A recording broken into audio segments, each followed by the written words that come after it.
So many great images tonight. So like, just like the gospel passage is just let's talk about bugs for a little bit. But like, what bugs do we know that hate the light?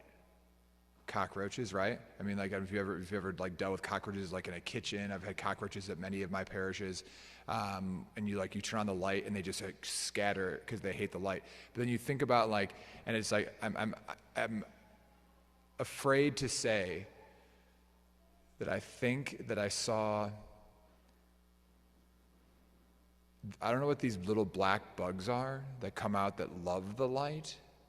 But I swear, like, I turn my light on in Yorkville, like on my back porch, and like every bug in like all of Yorkville, like knows that I just turned my one light on that is right by the door, and they like come into the house and they just, it's terrible. So anyways, it's very interesting, right? Because like they're all in the realm of like bugs. I don't know if someone could probably like say like, I think they're all in the realm of bugs. I don't know what that realm, it's not the right word, but whatever. They're all bugs, but like, is it as interesting that there's certain bugs that hate the light? There's other bugs that love the light, and they want to go towards the light. So in that homily number 1, don't be a cockroach. Number 2, and I love this psalm, today's psalm, Psalm 34. It's a powerful psalm, very powerful psalm. Listen to this last verse. The angel of the Lord encamps around those who fear him and delivers them. Raise your hand if you fear God. So who is literally encamped around you right now? The angel of the Lord. Like, that's a really, really big deal. The angel of the Lord is encamped around you right now. So when we talk about like demonic oppression and like temptation and things of those sorts, like it's really, really important for us to like live with the fear of the Lord. Now, of course, we know the difference between like servile fear and filial fear, but like that we live in right relationship with God because like his angels are encamped.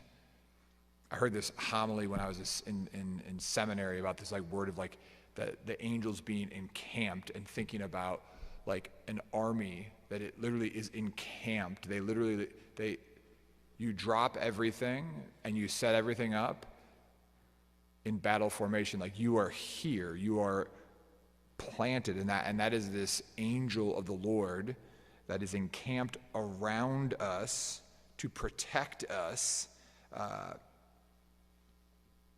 So that then leads us to our gospel passage, homily number 3.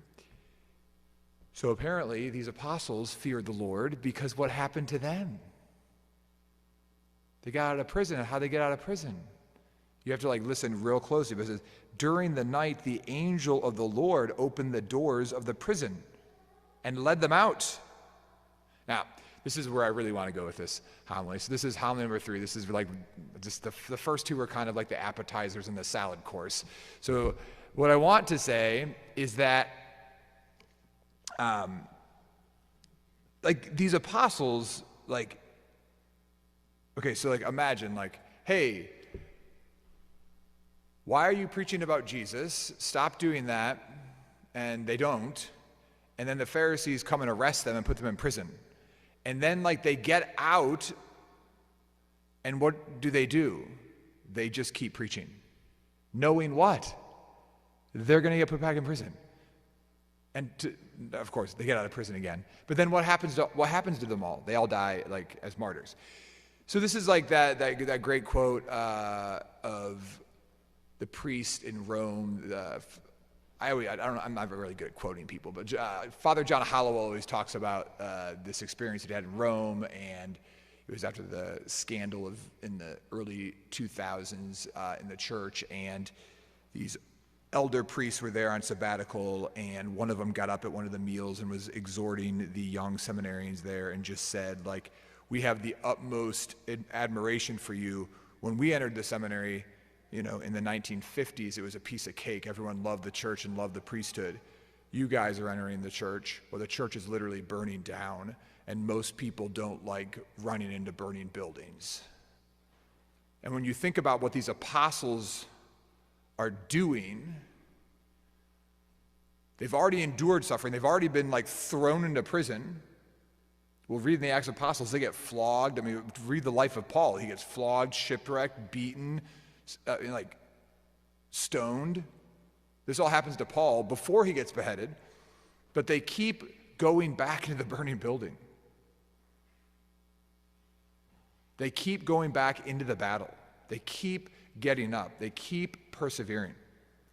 So anyways, for some reason, this became so I looked up today, why you shouldn't go into a burning building. I think we all should, anyways. There's 3 reasons they tell you not to go into a burning building. 1, because if you're in a building and you leave the building, the first reason is that the building that you left is no longer the building that you were in because of what happened structurally. Number 2, you can't breathe because there's not oxygen. Number 3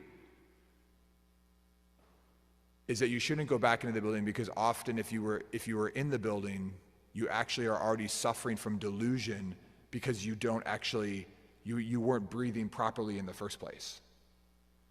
And so I just think about these apostles who kept going back into the building, and I'm kind of well, you want to know what? The house kept changing. First it was the Sadducees and the Pharisees were upset. Eventually the Greeks are going to get upset, and eventually it's going to be Rome. The building kept changing on them, but they kept saying, you want to know what? Building changes. People that are angry with me that change. Just going to go back into the building.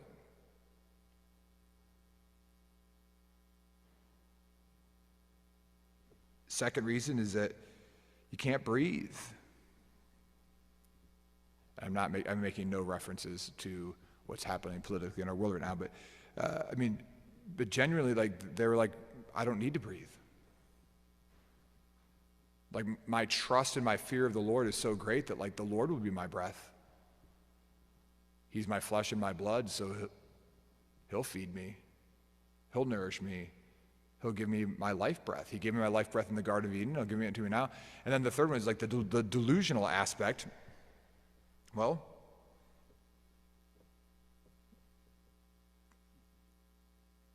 anybody who really lives the gospel in the eyes of the world is absolutely crazy. But I would just like to say that your crazy is actually sanity. So this is my Father Meyer shock story of 2021. Last night we had a track meet and in Greensburg, and I had to do some grocery shopping for Father Hollowell.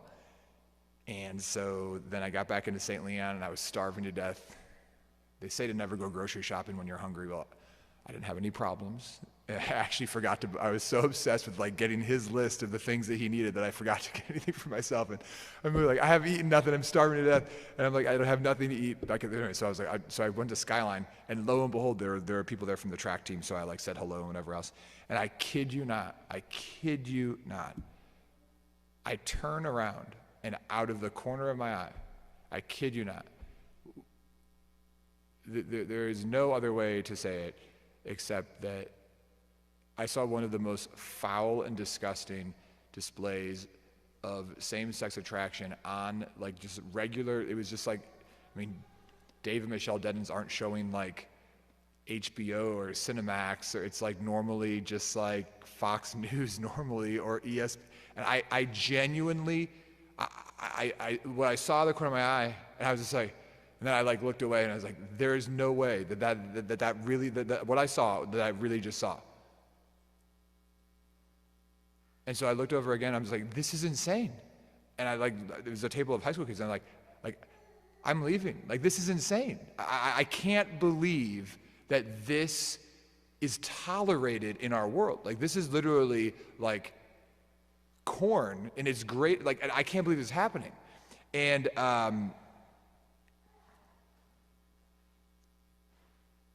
so just know that when other people think that you're crazy, that they're crazy. That the toleration of like what I saw, and just so you know, like it was two guys. It was two guys.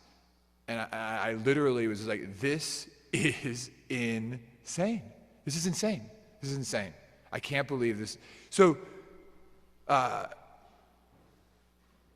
there is a delusional part of all of this, which is actually really, really good. Like, you should be crazy. I mean, like, not really, you know what I mean.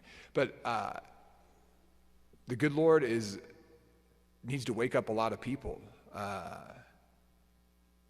And hopefully he will. Now, I also want to clarify, I am in no way saying that you should walk into burning buildings. Like, does that sound what I'm saying? Like, please, Father Meyer is telling people he needs to, I'm not saying that. But spiritually, in an analogous sense, I think there's something interesting about these crazy apostles who don't stop. They didn't form a committee and like said, do you think we should preach? Maybe we should just write people letters. Maybe we should just do some, I don't know, whatever. Anyways, I think it's really interesting, and we should be inspired. So let's pray for that. So we'll pray that the angel of the Lord will encamp himself around us. Maybe we'll ask for the angel of the Lord to encamp himself around our entire parish and give us the grace to persevere in faith and family and who we are truly called to be. Let us stand.